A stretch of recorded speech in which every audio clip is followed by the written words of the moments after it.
We've gathered here today to record a podcast and to pay tribute to the home button.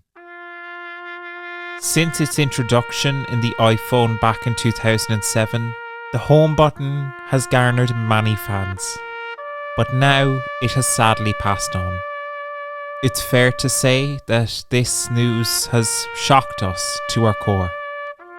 Yeah, I would have always imagined that the home button would have been reincarnated. I've replaced mine about 5 or 6 times at this stage. But now it's gone.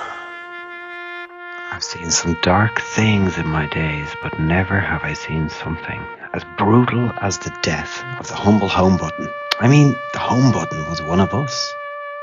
I wonder if I could make money selling old iPhones on eBay, now that the demand is higher like. There are some who never had the opportunity to click the home button. And there are others who clicked it thousands of times, turning voiceover on and off and on and off again. We'd like to dedicate this podcast to the home button and its memory. Hopefully, we will click it again one day. I know some people prefer the home button, but personally me, it's not a big loss.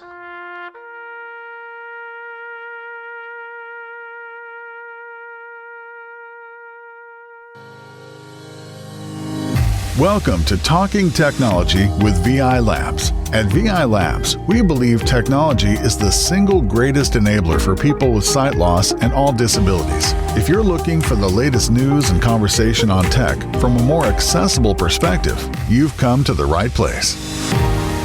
Yes, indeed you have. Hello everybody and welcome in to Talking Technology with VI Labs. Hope you're keeping well.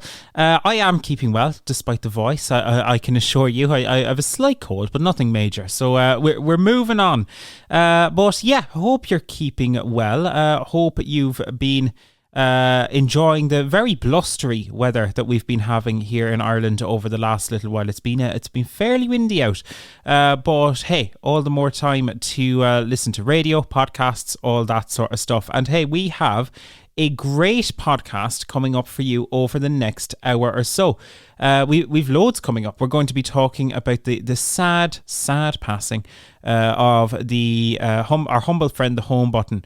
We'll be talking about that and the launch of the new iPhone 16e. The 16e is replacing the original iPhone SE line.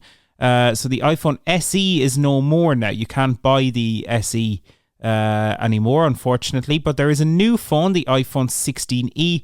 We'll be talking all about that in just a bit.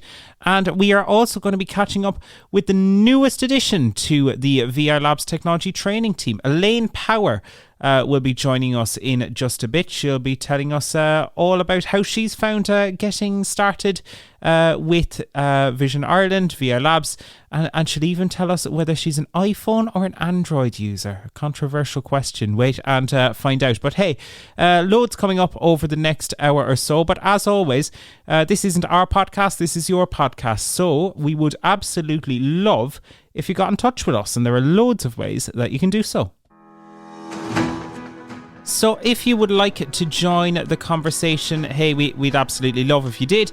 You can do so by sending us a WhatsApp voice note. The voice note number that you need on WhatsApp there, it's 086 199 0011. That's 086 199 0011.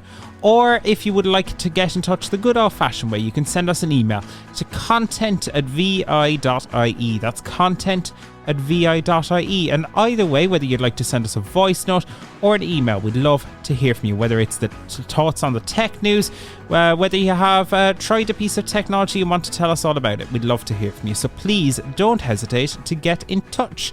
And to go through some of your voice notes with me now, I am joined from Kilkenny, from his humble abode in Kilkenny, by Mr. Joe Lonigan. Joe, how are things? Hi, David. I'm good.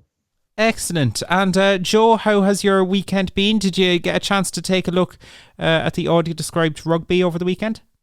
I did, David, and it was great to see Ireland win and have it audio described. So that added a bit to the event. I know it wasn't the best performance in the world, but they got there in the end. We're going to hear a lot about audio description in our voice note coming up, and I was really grateful to have it, and I think it really adds to the quality of the viewing. Absolutely. And hey, Joe, a win is a win. You know, we still won. A win is a win. A win is a win. But yes, we do have some thoughts. So obviously we spoke on our last podcast with Ian McKinley. Ian providing the audio descriptive commentary over on Virgin Media. He first did it for the Ireland-England game alongside Stuart McAvoy, and the guys returned there over the weekend for the Ireland-Wales game. And someone who got in touch with us and was very happy with the audio description on Virgin Media over the weekend is Sarah. Sarah sent us in this voice note. I started watching rugby when I was quite young. I was about 8 or 9 years old. I remember one of the first years I started watching it, we won the Grand Slam. And it was amazing. I was hooked from that year. I remember sitting on my coffee table, which was placed right next to the TV, so that I could sit and watch the rugby players really up close. And I think what attracted me to rugby in the first place was the fact that in the defensive line, they're all very much lined up across the pitch, and the points of contact and the points of action are really quite clear for me to see. Whereas in like GAA or football, it's quite, fast paced and spread out. Whereas for the rugby, it's kind of parts of it are slower and it's just easier for me to follow. But honestly, while the normal commentary is handy, and I relied on that quite a lot to know what was going on in previous years, the audio description just adds that extra depth and that extra clarity to know what's going on. And I just loved it. It really added to my enjoyment of the games. And this week, when Ireland were playing Wales, they made the decision that they were going to play in white rather than green, which honestly just took the accessibility to a whole new level. Now, I know that last year Wales did play in black when they played Ireland in Dublin, but it's not quite the same, because for me, black and red are so close on the scale, because I only see in greys scales, so black and red look very, very similar. So this year, to have that extra contrast of like red and white, that one is really dark and one is really light, it just made it so much easier for me to follow, as well as having the audio description. Thanks so much, Sarah. Yeah, it's a great perspective. And when I'm not colorblind myself, now don't have much vision. So I'm benefiting from the audio description side of it, but not necessarily that, the difference in jerseys that were being worn. But it is great to see that there's a variety of options, Joe, isn't it?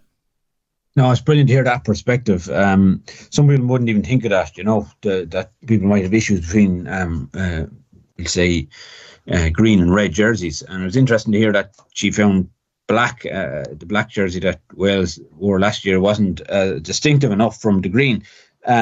So look, it'll just show the varied differences between people's vision.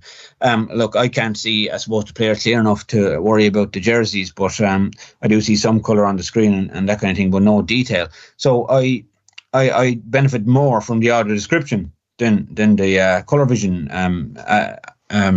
changes.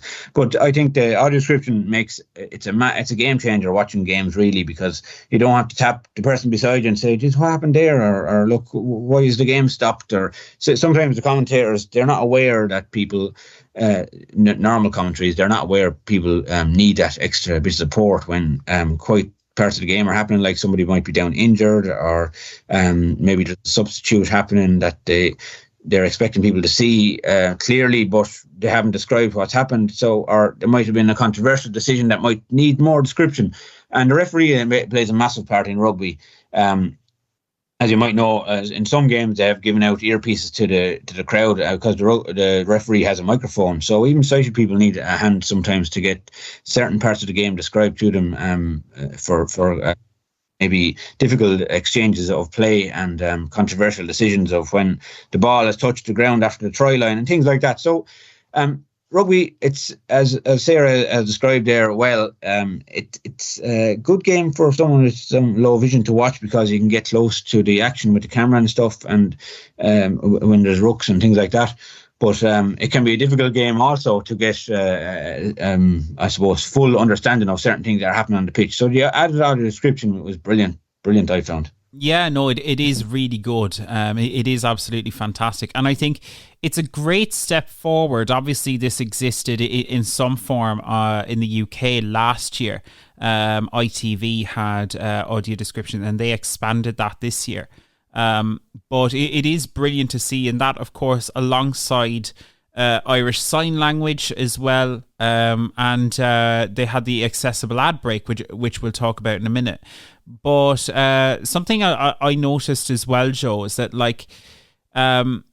they are taking feedback seemingly, because I noticed on the Irish Sign Language feed that they had increased from the Ireland-England game to the Ireland-Wales game.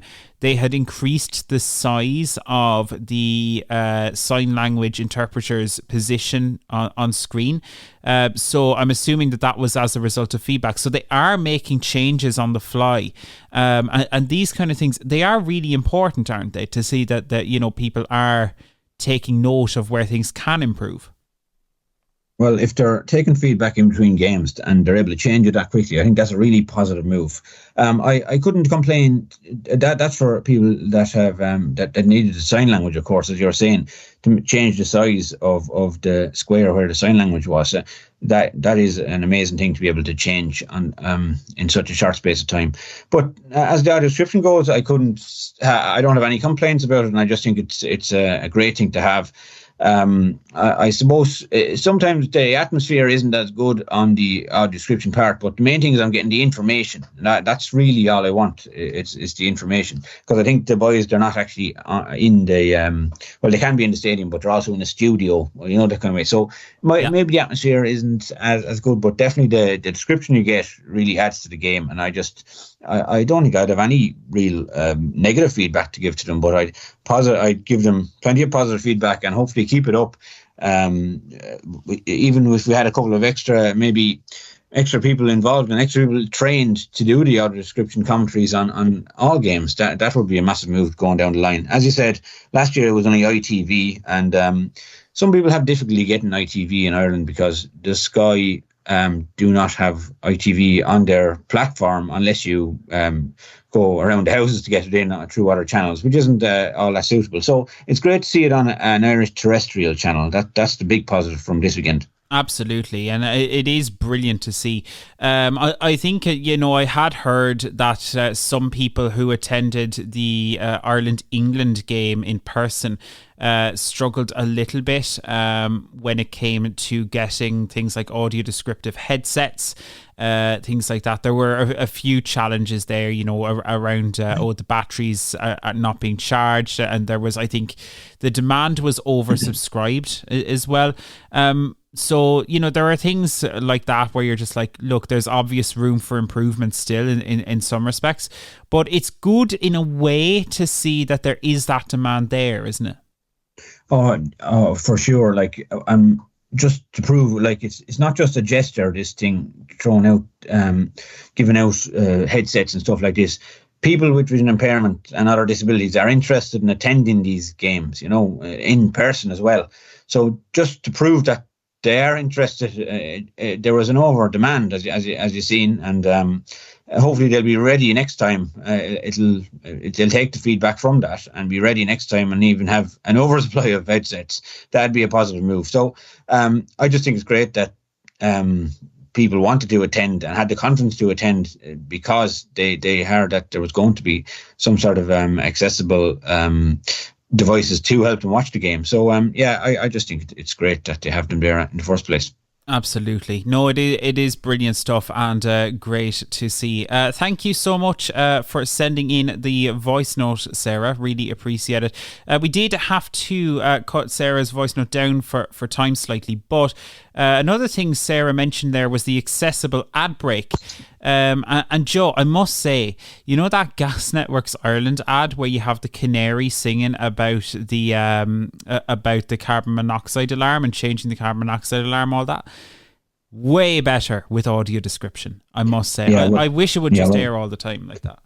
Yeah, well, I wouldn't have known as Canary only for the audio description. Yeah, it's a great ad, and look, as you said, it just shows if you add audio description to something, maybe a vision impaired or blind person won't fast forward or change the channel when ads come on. They might even watch them. So it's a benefit to the people that are making the ads as well as the people that are watching the ads.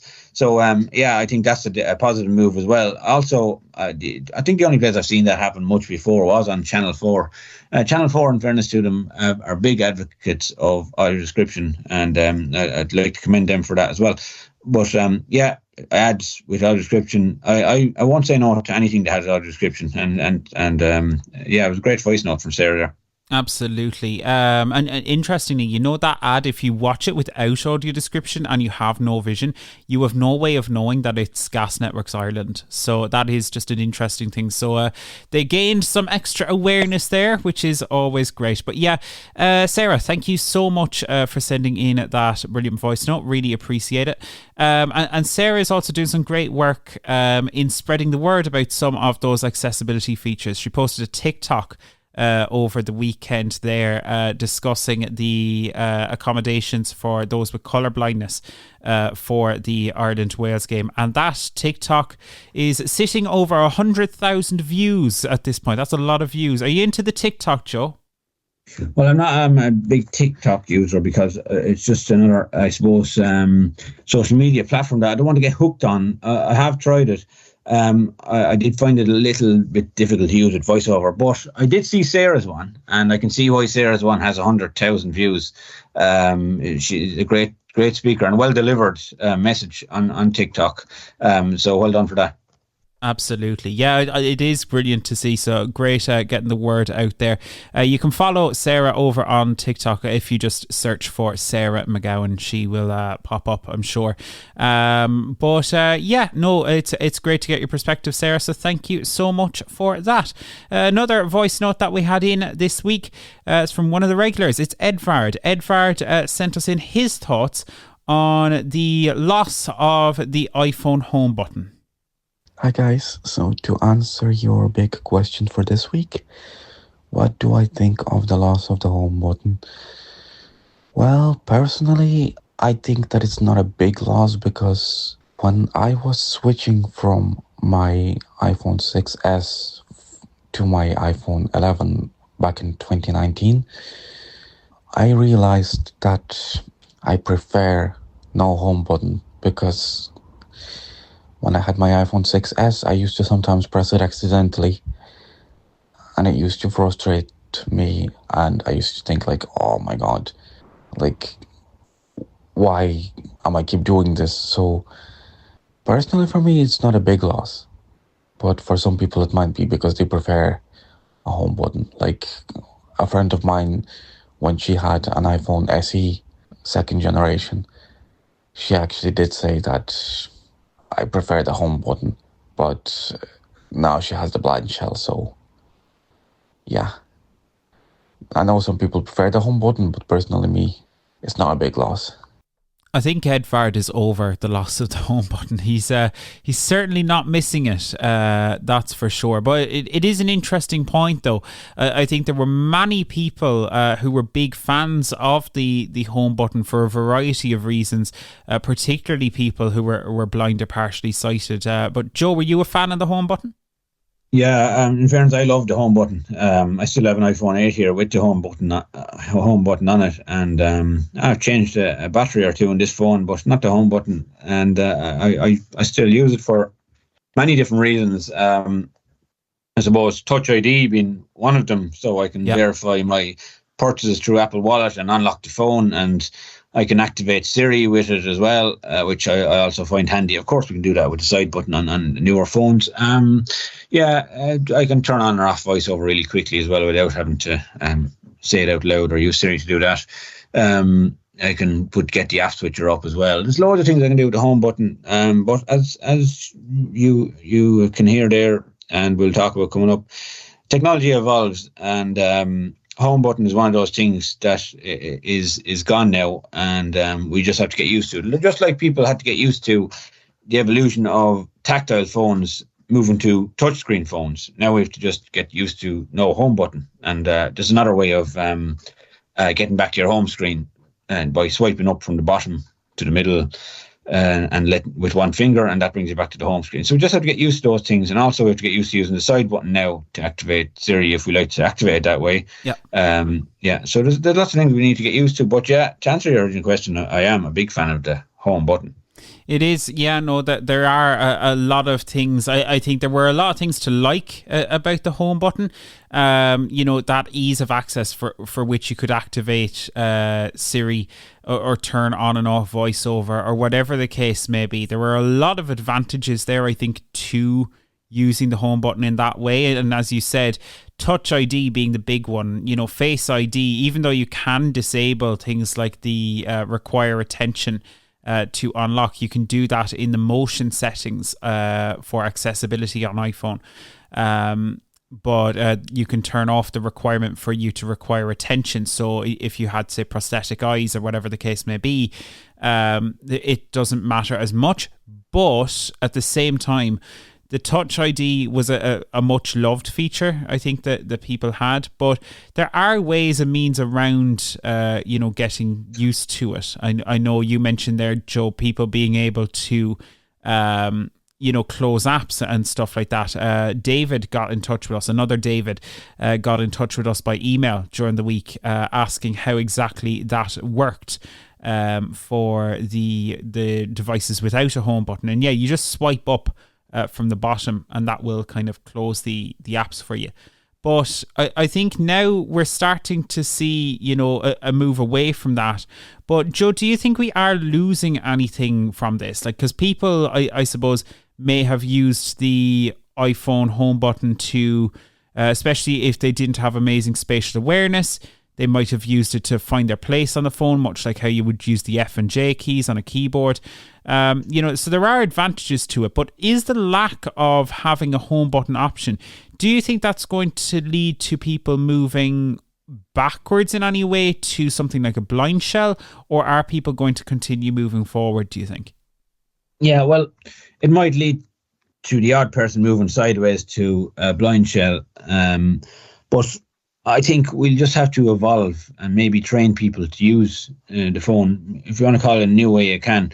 I suppose, yeah, as you said, it was a natural feeling to get the first thing you do on a iPhone was to touch that home button with my thumb and my fingerprint. So that was very natural to me. Now I'll have to get used to sliding up with one finger until I get to more or less the middle of the screen and let go, and then I'll be back to square one, if you know what I mean, back to the home page. But we're losing a couple of little bits of spatial awareness there and stuff. It's not always. That's the first thing I suppose when I take it out of my pocket. I kind of used to recognise where the home button was, and I knew I had the phone the right way around. It's not as easy to do when you have a phone without a home button.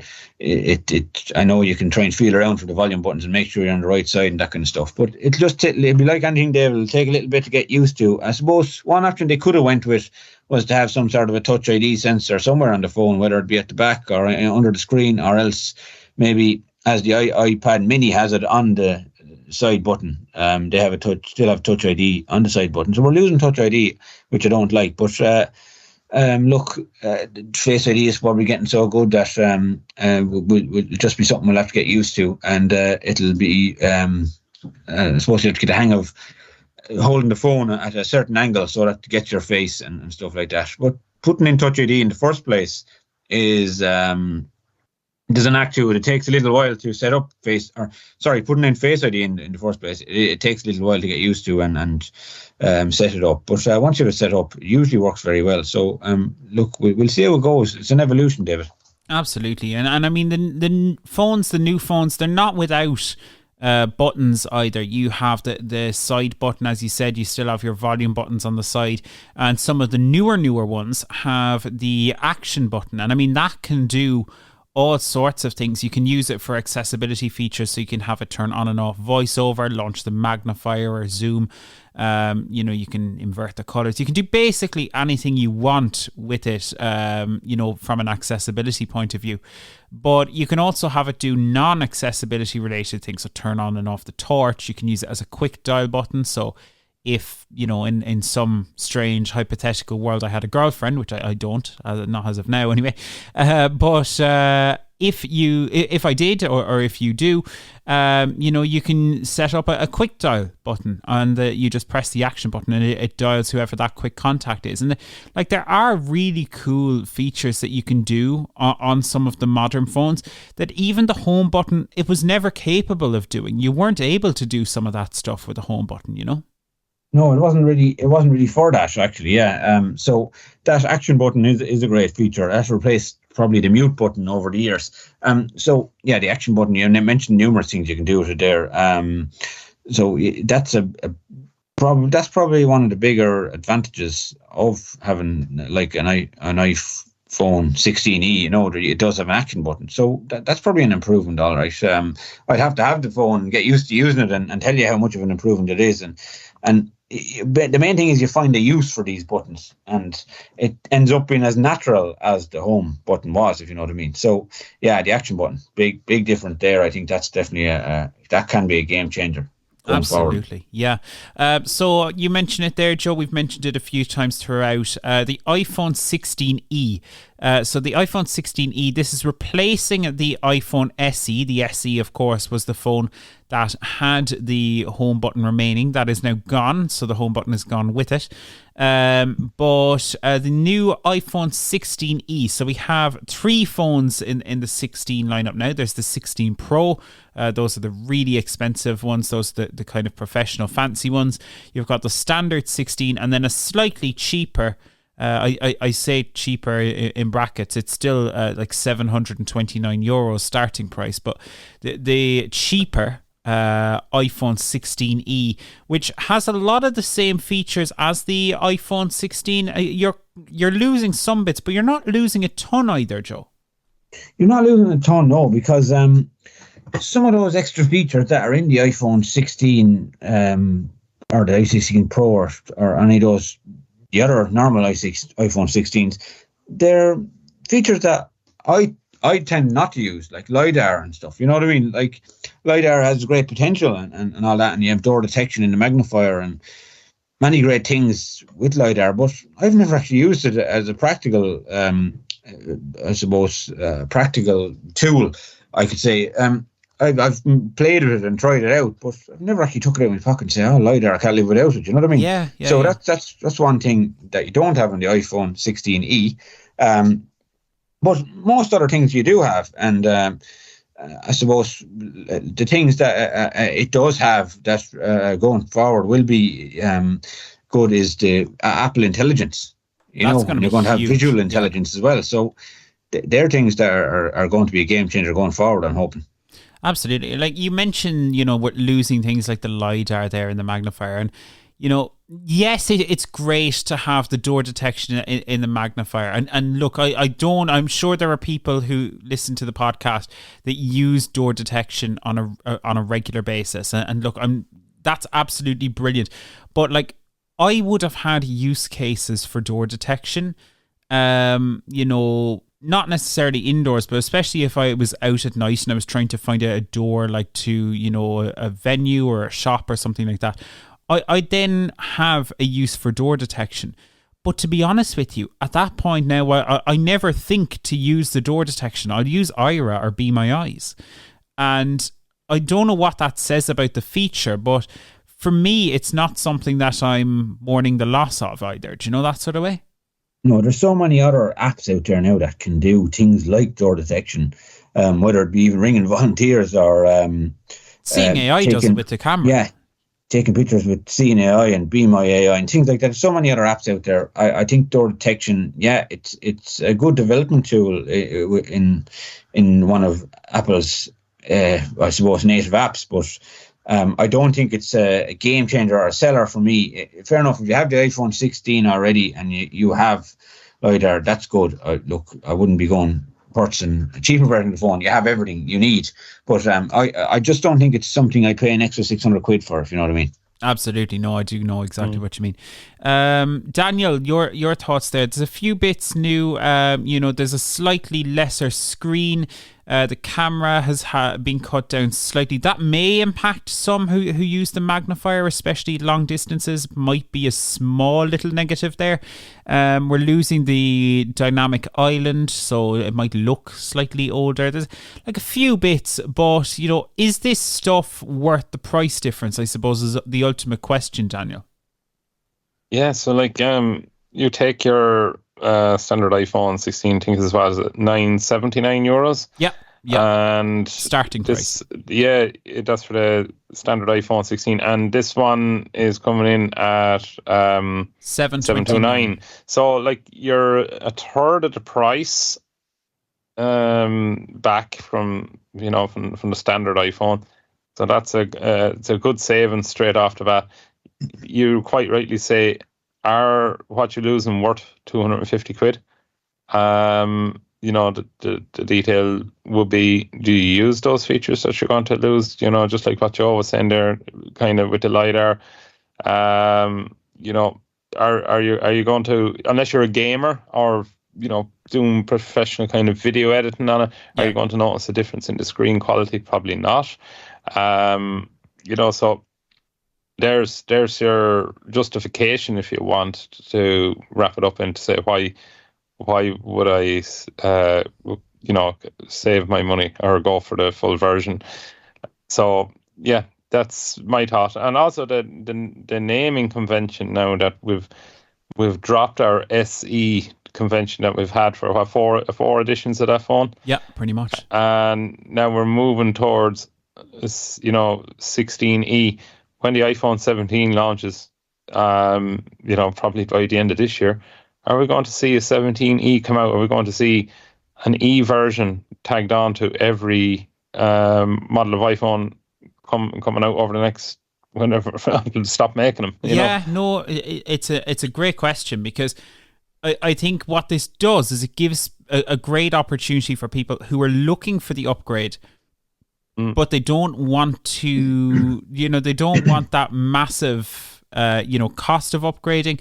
They just want to, they just want a basic iPhone that can do all of the things that they want. And when you've got your Apple Intelligence, when you've got your visual intelligence, when you've got, the ability to run your assistive apps alongside VoiceOver, so your Ira, your Be My Eyes, your Seeing AI, all of those various things, at a certain point, what are you getting from that extra £250? Yeah, you're losing the dynamic island, fair enough. You're losing things like the instead of 5 gigabytes of graphics performance, it has, the new one has 4, so the 16E has 4 gigabytes. But again, as you said, Daniel, that's only going to really be noticed by gamers in some respects. So they've even said, and I find this fascinating, that in some benchmarks, the actual iPhone 16E has better battery life than the more expensive standard 16. So I was just thinking of that when you mentioned it, and I think for most people out there, battery life is hugely important. So if you're knocking if you're knocking more battery life into it at the expense of a few features that probably weren't using anyway, I think that's going to make it quite appealing.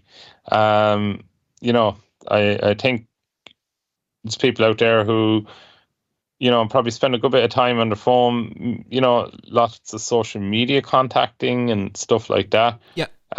So that's going to be a very attractive option for the conversationalists and the people who are constantly they're on a WhatsApp chat or on a Snapchat or on these social media outlets, and that's quite a chunk of the market, to be quite fair. Is absolutely. And I think ultimately for a lot of people who are visually impaired or blind, the primary things that you are losing are going to be those things like your LiDAR with the door detection and so on.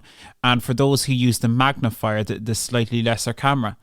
Outside of that, it seems like a really strong value proposition. Still €729, but look, we know that iPhone's expensive. iPhone has been expensive for a long time. And this is raising the price. It is more expensive than the SE that it's replacing. But it is still, as modern phones go, it's not a bad option, Joe. Yeah, well, if I was purchasing a brand new phone right now, the iPhone 16e is the one I'd actually go for. And I do look forward to getting it in the future. I'm only working on it today or tomorrow, but it's definitely 90% sure it's going to be my next phone, because at that price range, you're getting almost everything the other phones have. And the main thing is I'm getting Apple Intelligence.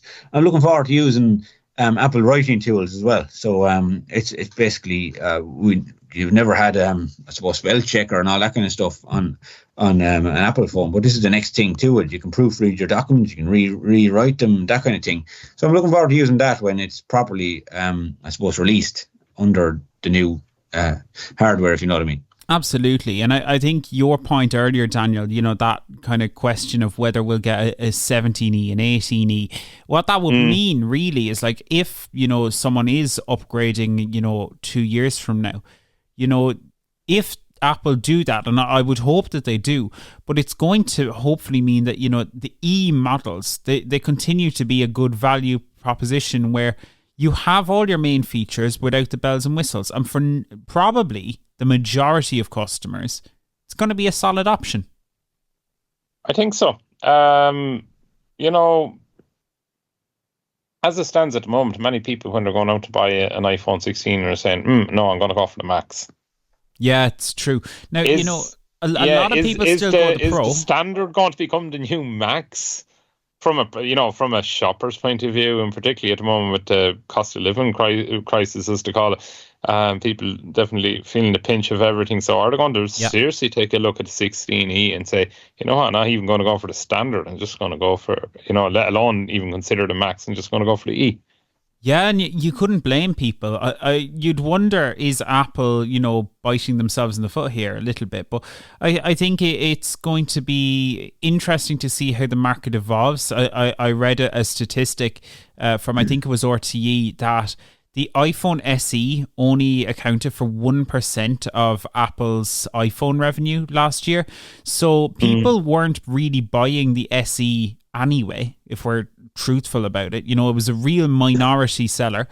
So, maybe this is what they need to bring, the value proposition back to the lower end iPhone, even though it is that bit more expensive.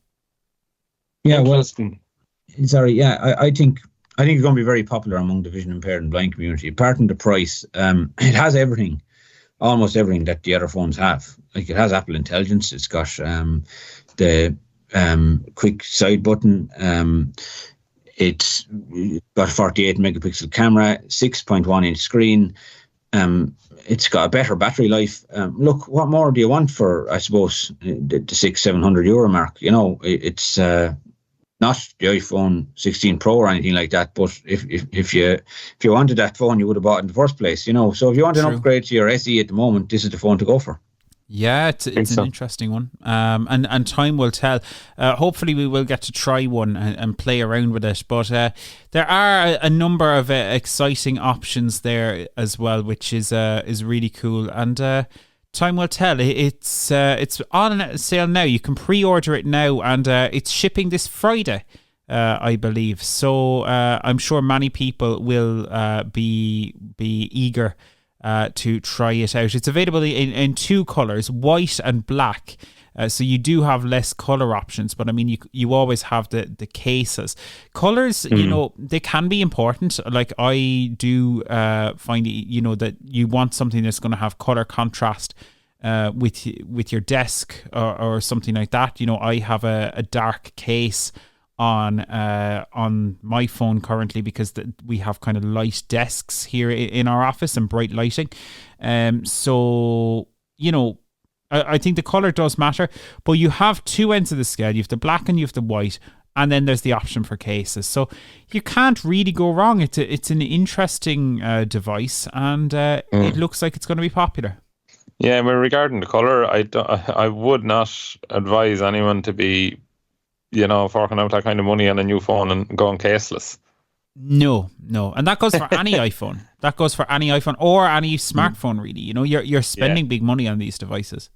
Yeah, I find it easier or better, more comfortable to hold the phone with a case than without one. And look, if you let one of these iPhones that are mostly covered in glass or maybe titanium, whatever, and you hit them off a tiled floor, it's more than likely going to chip or crack, something like that. I know lots of the time they survive a lot of bangs, and they are very, very strong and very sturdy and durable. But I find it's better to have a case on your phone. Apart from the fact that it's more comfortable to hold, you can pick whatever colour you want, and it protects the phone. So I think I'd be advising anybody, buy a new phone, also buy whatever case you prefer. Absolutely. Yeah, the only thing where the colour matters is if you're going to get one of those transparent cases. So, but I think most people out there, they get a lovely phone with colour and all that. They get the engraving on it, which is offered by Apple. They're just slapping it all into a thick black case. Yeah, it's so true. And it's one of these things. I've got a lovely blue iPhone. And I have it in a case. I've never seen the color. I think it's blue. I don't even know. I know my last one was blue. I'm gonna have to check now. Do I still have the blue one? When you take it out of the case now, don't drop it. I don't want to be blamed for that, David. Yeah, it is. I was correct. It is still blue, and I didn't drop it. I wouldn't be able to expense that to work either. I could call it a production cost, but I don't think they'd buy it. So. No. So the new iPhone 16e, an interesting proposition from Apple. Yes, there are downsides. The death of the home button and the SE brand, sure, not ideal for everyone. But for many, it's looking like a compelling option and will be a big seller, no doubt. Daniel, Joe, thank you so much for that. And hey, if you do have any thoughts on the new 16e or the death of the home button, how you get on with the iPhone SE, anything at all like that, we'd love to hear from you. You can send us a WhatsApp voice note to 086 199 0011 on WhatsApp, or you can send us an email to content@vi.ie. But now, on to our next topic for the day. We have a new tech trainer, ladies and gentlemen. Elaine Power is starting with us. And has started with us, in fact, down in Waterford, down covering Southeast. And she caught up with me last week to tell me all about what she's doing down in Southeast, how she's finding settling in. And I had to pay her to tell you that we're all a good team. But hey, no, I'm joking. But hey, I caught up with Elaine Power to tell us all about how she's settling into the role. And we even caught up and asked some of the controversial questions like, well, is she an iPhone Android user? Well, we'll find out. So joining me now on Talking Technology, I am delighted to be joined by the newest member of our VI Labs team, Miss Elaine Power. Elaine, how are things? Hi, David. All is good. Thanks for having me. You're very welcome. So, Elaine, you are down in the southeast, the sunny southeast. How are you settling in? Settling in very well. Not very sunny today now, but yeah, settling in, getting there now. It's great. I feel like I'm settling in and getting used to things a bit more now. Good. So how long when did you start? So just before Christmas, a couple of weeks before Christmas, I started off, and I suppose since January, really kind of starting to hit the ground running a little bit more. Yeah, absolutely. It's a funny old time to start just before Christmas, I guess, in some ways, isn't it? But it is. But I suppose it did give me a chance to kind of settle in. Everyone was kind of on the wind down a little bit, I suppose, and it kind of gave me a chance to just gather my thoughts and get to know everybody a little bit more before it all kicked off again after Christmas holidays. Absolutely. And I suppose, had you done much with things like assistive technology, any of that before? How new is this to you? I suppose, like, I definitely have been around assistive technology for a long time in terms of, in my previous work as a special needs assistant, I would have supported children with additional needs and been around a bit of assistive technology there. And then I also, teach special needs assistants, and I teach a little bit about the assistive technologies that are out there. So, would have had a kind of a baseline knowledge of what's available, but really getting down into it now here and really enjoying exploring it a bit further. What stood out to you? Has there been anything that's kind of stood out to you getting used to it? What's been the standout of assistive technology? Did anything surprise you? I suppose, and I've always said this to people even before, that we kind of have the world in our hands in a phone nowadays, and there's so much accessible through our phones. But I think I didn't even really realise just how much it can be used, such a small device, and how it really can change someone's world, once they can, have the tools to use it effectively and access everything that it can do. I think even having a little bit of knowledge got me so far in supporting people. But since I started here and really starting to understand the different apps and different things that are out there, it's just been amazing. Yeah, and are you, I need to ask the controversial question, are you iPhone or Android yourself? Well, I've always been an Android user.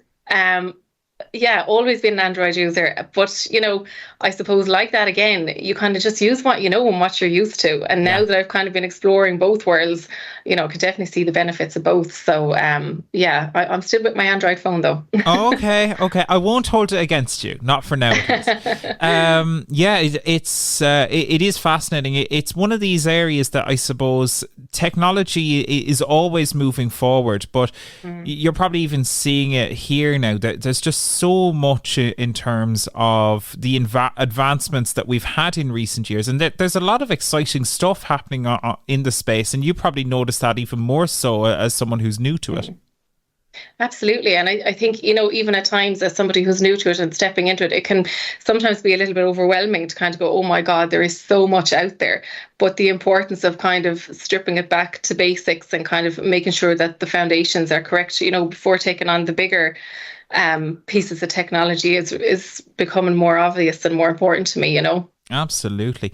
Yeah, and what was it that attracted you to doing something like this? Was there anything in particular that was you were like, this could actually be kind of cool?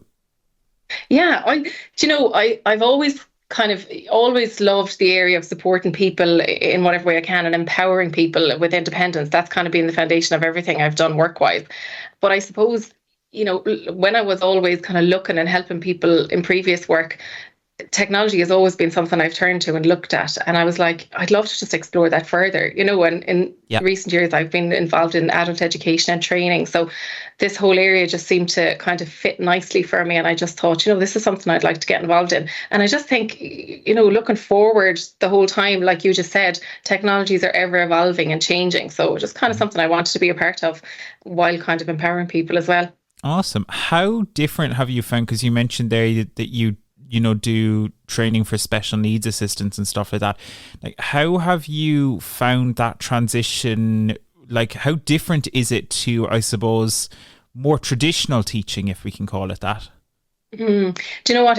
It's opened my eyes an awful lot in terms of how I approach even, training and teaching, because, we can kind of assume so much, and a lot of the people that I would have worked with in previous work are adults and older adults, and now that I'm here and I can see all the different things that I can do to help them to use their laptop or navigate a website or do a little bit of research or write up an assignment or anything like that, that has helped me in other areas where I work with people that might just need that support. So it's just been brilliant, but it is so different, in terms of, it's really nice sitting one-to-one with somebody. I love that side of it, and kind of just watching how something evolves in a conversation where it might start off talking about one thing to help with, and next thing you know, there's loads of other different areas that you can support them in, and the world just starts to open up a little bit further for them, and I love that. Yeah, it's exciting, I suppose, because I think oftentimes we can look at these things as being just for whether it's work or education or anything like that, but so much of it as well is just leisure. It's things like the reading or watching television and stuff like that. There's so much to that, isn't there?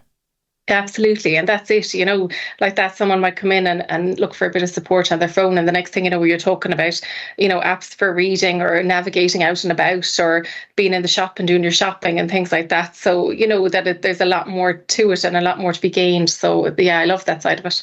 Awesome stuff. And so you're working southeast. So what counties are you going to be covering, generally speaking? So I've been around Waterford, Wexford, Carlow and some Kilkenny as well. Oh, very good. So there's a fair range there as well. And will people be hearing you on the help desk down the road as well, or what's the plan? Yes, I think so. Very shortly now. I think that might be another string to my bow. There you go. Have you ever done stuff like that before? No, that's going to be new to me now. Yeah, okay. That is going to be new. So looking forward to getting stuck into it. But yeah. Very good. Very good. Well, listen, Elaine, very best of luck with everything. It's brilliant to have you on the team. And I must say, and I'll say it publicly, you're doing a superb job starting off. So fair play. Well, not without the support of all of you, David. I've said it before and I'll say it again. My God, I'd be lost without the fantastic support of the team since I started here. I really, every single person has just been great. And it's lovely to see people so passionate about their job. And, it's encouraging for me as a newbie. Excellent stuff. And as I was saying, you will be that for the next starter, which is always exciting. So yeah, Elaine, listen, very best of luck with it. Thank you so much for joining us. And I'm sure this won't be your last time on Talking Technology. You're in the door now, so you can't leave. That's the way this works. No bother. You never know what's down the road. Thanks, David. Thanks so much. So yeah, Elaine Power, our new technology trainer down there in the southeast. So if you're looking for technology training anywhere in the country, really, don't hesitate to get in touch with us. You can send an email to labs@vi.ie. Or feel free to contact your local community resource worker as well, and they will direct you as to where you need to go. But hey, that's not the only thing that's going on here in Vision Ireland. And to tell you more about all of the weird and wonderful things that we have going on, well, it's time for an ad break. We'll have news after this, so don't go anywhere. We'll be right back. Talking Technology with VI Labs continues after this. Don't go anywhere. Every day in Ireland, 18 people begin to lose their sight. This startling statistic becomes even more heartbreaking when you learn that 75% of blindness is preventable with early intervention. If you or someone you love is experiencing difficulties with their eyesight, don't wait. Call Vision Ireland today at 1-800-911-250 or make a referral through our website at www.vi.ie. We're here to help because sight matters. Smart cookers, smart fridges, smart washing machines and tumble dryers. Did you know that many appliances in your kitchen can be made accessible and smart using apps on your phone? In our upcoming Smart Kitchens and Smart Apps course, we'll be discussing some of the latest technology in the kitchen, discussing how it works with technology like VoiceOver and how it can help you. Sign up for Smart Kitchens and Smart Apps now by sending an email to training@vi.ie. That's training@vi.ie. Now, does anyone know where I can get a smart toaster? At Vision Ireland, we're here to support people with sight loss through every stage of life. From helping children thrive in school to guiding young adults into further education and empowering career success, our tailored services make a difference. Call Vision Ireland today at 1-800-911-250 or make a referral through our website at www.vi.ie to learn how we can support you and your loved one on their journey. This ad break is over. Yes, indeed it is. Thank you, Joe. Yes, we have loads of upcoming courses too that you can check out on our website. You can go online to vi.ie, go to the upcoming events section there, and you'll see a list of a number of upcoming courses from labs and other departments. And you'll also find more information about that Smart Kitchens and Smart Apps course that nasally lad in the middle was telling you about there during the ad break. So loads more information on all of that on our website, vi.ie. But hey, now, well, it's time for the Nuacht. This is Talking Technology News. So, with your latest Talking Technology News, I'm Daniel Dunn. As we've been discussing, Apple have announced the iPhone 16e, which replaces the iPhone SE line, with the move marking the end for the home button introduced back in the very first iPhone in 2007. The 16e has a lot of the same features as the regular 16, including Apple Intelligence, but starts at a slightly lower price tag of €729 when compared with the €979 for the standard iPhone 16. While the new phone does contain the same processor as the 16, you are losing a few features, including the camera control and the dynamic island. The screen isn't quite as good, although it is the same size, and the camera has also been cut down in some areas. Graphics performance has been reduced with the A18 GPU graphics processing unit having 4 gigabytes of memory compared to the 5 gigabytes in the more expensive phone. But this will realistically only be noticeable by gamers and others with graphic intensive workloads. Overall, the iPhone 16e looks like a solid entry-level iPhone, although the €729 starting price is a lot to ask. It's more expensive than the iPhone SE that it replaces, and for some, the removal of the home button and Touch ID kills off what made the SE appealing in the first place. Time will tell, though, if the 16e is a big seller for Apple, but if you want to learn more about the new iPhone, you can find details on the technology news section of the Vision Ireland website. In other news, Alexa might be about to get a major upgrade. Amazon are holding an event tomorrow, February 26th, with reports suggesting that they may announce a new AI-enhanced version of their Alexa smart assistant. Alexa has been a game changer for those with disabilities, allowing people to ask the time, ask for music, ask for weather information, and much more simply by using their voice. However, in recent years, tools like ChatGPT have shown that they can be more conversational and interactive than the likes of Alexa. There are also rumours that the new and enhanced Alexa will require a monthly subscription, but it is unclear exactly what that might look like. Will those who don't want to pay still get some feature upgrades, or will we be stuck with the existing Alexa that by modern standards has limited functionality?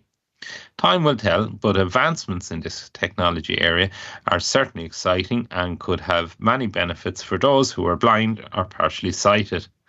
And finally, for now, the iPhone SE isn't the only technology dying out this week, as the Humane AI pin is being discontinued.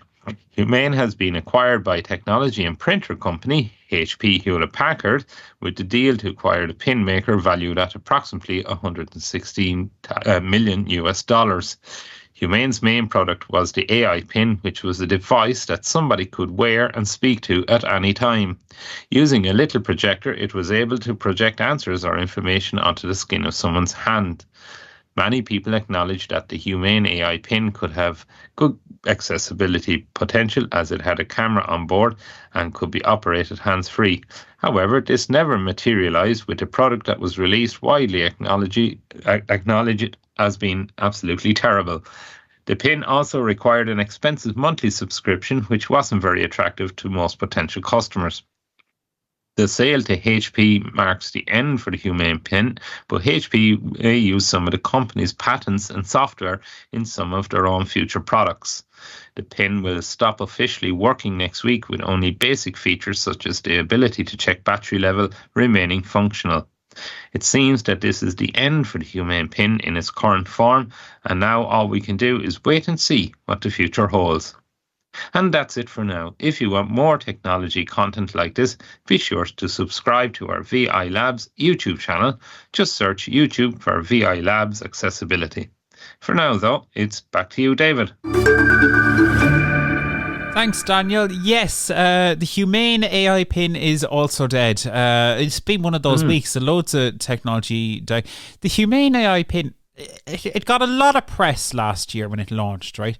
I'll be honest, I don't want to wear a pin. I haven't ever seen the appeal. I saw much more appeal in the Rabbit, which is still, arguably barely hopping along. We did a podcast on that going a while back, but I never saw the appeal in the humane AI pin, to be honest. No, neither did I, David. I think some of these things, they come out with a lot of great hype, but never materialise to be the object that they propose to be. A bit like the rabbit run, because I think your time is nearly done, as they say, So I think that's nearly another device that's going to be reduced to product waste. Yeah, I think that's a new term, is it? Product waste. Yeah, e-waste. Yeah, and it's a huge thing now. Yeah, there's a lot of that going on now. It's terrible, really, I suppose, when you think about it that way.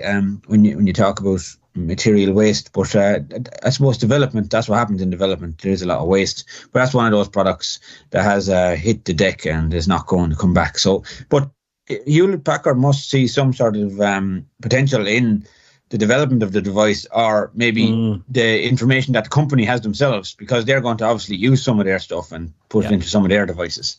So there might be something to come out of it yet, but we don't know what. Wouldn't you? Yeah, so it's 116 million. Is a lot to pay for effectively a dead horse. Yeah, absolutely, and it is, especially when they're not keeping its main product around. I don't know what those patents were or what the software was. They did have their own software that was powering those pins, but that technology. It must be something that Hewlett Packard or HP were really interested in, to say that they were willing to pay that much. 116 million is a lot of cash. Now, I must say, wouldn't you be absolutely sickened if so apparently they're doing refunds for those who bought the device after November 2024. This was a $600+ device. And if I recall, the subscription for it was in the many dollars per month range. So you've been, hypothetically, let's say you purchased this $600 device in October, then you're paying your monthly subscription of, I don't know, $20, $30, whatever the case it is. You're continuing to pay that. And now we're 5 months later. You've had your device for 5 months. And as of next week, all it's going to be able to do that is going to tell you the battery life. That's a tough pill to swallow, lads. Yeah, that is tough. It is tough. Is it heavy enough to be a paperweight, I wonder? Maybe that's maybe, Joe. Yeah, maybe. Yeah. It's what a weird little device and a weird part of technology history. But you would wonder how many people had them. But they obviously got enough attention to be purchased for 116 million. So there you have it. That's the most interesting part. What's in it for 116 million. Yeah. Interesting times. Daniel, I'll start with yourself. Have you any particular hopes for this new AI Alexa tomorrow? I do hope it's going to be good. One thing I'm hoping it's going to do is lead to a shake-up in the Google Assistant and the Siri. I'm actually looking for, Alexa kind of set the bar, and then to have Siri and Google, raise to that bar. And because they're integrated in the phones, maybe they might let Alexa off to do a subscription, see how it goes. I can't see a subscription for a voice assistant or an AI voice assistant being a heavily sought after thing. But I think, that the rest of them will will look at the improvements and bring it in on the phones. So that's what I'm hoping comes out of it. Maybe I'm being optimistic or hopeful in all of that, but I hope it just causes the phone assistants to get a lot better. Joe. Yeah, well, I suppose generative AI, I suppose, is coming out of it. It's going to be a bit more intelligent. I'm really hoping that it doesn't come back with any more negative answers for me. Like, sorry, I can't answer that right now, or I can't help you with that. I want it to answer all my questions, So if it's going to come out with negative answers, we're back to square one. I want it to maybe search the internet for an answer or come back with something like that. The big one, Daniel and David, is what I want is the GAA results. So I haven't found an app or an assistant yet to come out with the GAA results, David. So I'm hoping we can get that to be as intelligent as that one day. Yeah, no, it doesn't sound like a lot to ask, but it would make a big difference. Wouldn't it be incredible if it was able to somehow, link in with, some of those local clubs have the apps and stuff like that can track it, for the club or whatever. If it linked in with all of those, like there's so much potential here. But the other thing I would love, and I know it's separate to the AI features, I think they need to do a serious job in improving Alexa calling, because Alexa calling has great potential, especially for those, who might have traditionally had a landline in the house.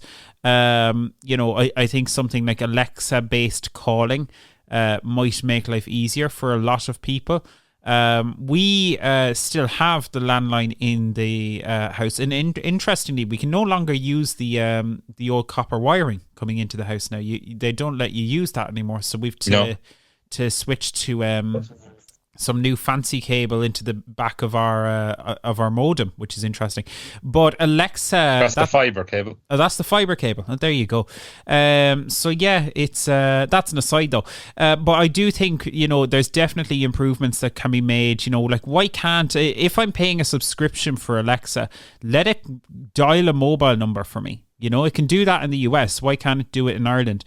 Let it. I agree with you, David. Yeah, I agree with you. I think that would be a bit of a game changer. If we get, I know we can do it on the HomePods and stuff, but that's not always brilliant either. So I think if the Amazon speakers could get a handle on calling, I think that would be a massive boost to their generation. That'd make it worth the subscription price, in my opinion. I think that would definitely make it worth the subscription Alexa price. as a SIM card. Don't encourage them, David. Don't encourage them. Yeah. I don't know. Alexa has a SIM card. It's an interesting idea, but who knows? Time will tell. And hopefully, there is going to be some, interesting features. And give us Alexa Guard in Ireland while you're at it as well, Amazon, please. I've been waiting like 5 or 6 years. They had a subscription for Alexa Guard previously. I think that's gone now, but yeah, just give us the Alexa Guard features. For those who don't know, Alexa Guard is a feature that's available in the States where when you leave the house, Alexa will listen for any intrusions, any breaking glass, any sounds of alarms or anything like that, and alert you if it hears anything. It's a simple, cool feature, and you can just say, Alexa, I'm leaving, and then it will do its thing for you. Just give us that in Ireland as well. That'd be handy. Thanks, Amazon. That event is happening tomorrow. New York, I think, isn't it? New York, yeah, that sounds about right. They New York, so good. They named it twice. They'll be doing it there, which will be really cool. Hopefully, we get some new features out of that, which is always nice. So do stay tuned to the podcast feed and things like Tech on Tap as well. And we will cover that when stuff is announced. But hey, for now, that's our show. Thank you so much for listening, putting up with my nasally voice for the last hour or so. Thank you so much. And thank you as well to Joe, Daniel, everyone who contributed as well to the piece that we did at the beginning, our funeral for the home button. Patrick, Nick, Sarah, Edvard, everyone who helped on the podcast today. Thank you so much. But for now, that is us. We will be back in 2 weeks' time for another episode of Talking Technology with VI Labs. We are 2 away from 80, people. We've 79, and then we are doing our 80th episode. I don't know what we'll do special for 80, but we'll have to celebrate somehow. But for now, that's us. Thank you so much for listening, and we'll see you in 2 weeks' time for another episode of Talking Technology with VI Labs. See you then.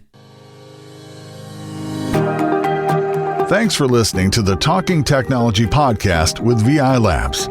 If you'd like to support our show, please visit vi.ie/donate. Talking Technology is proudly sponsored by IA Labs, the market leader in digital accessibility services. IA Labs, digital inclusion, your legal obligation.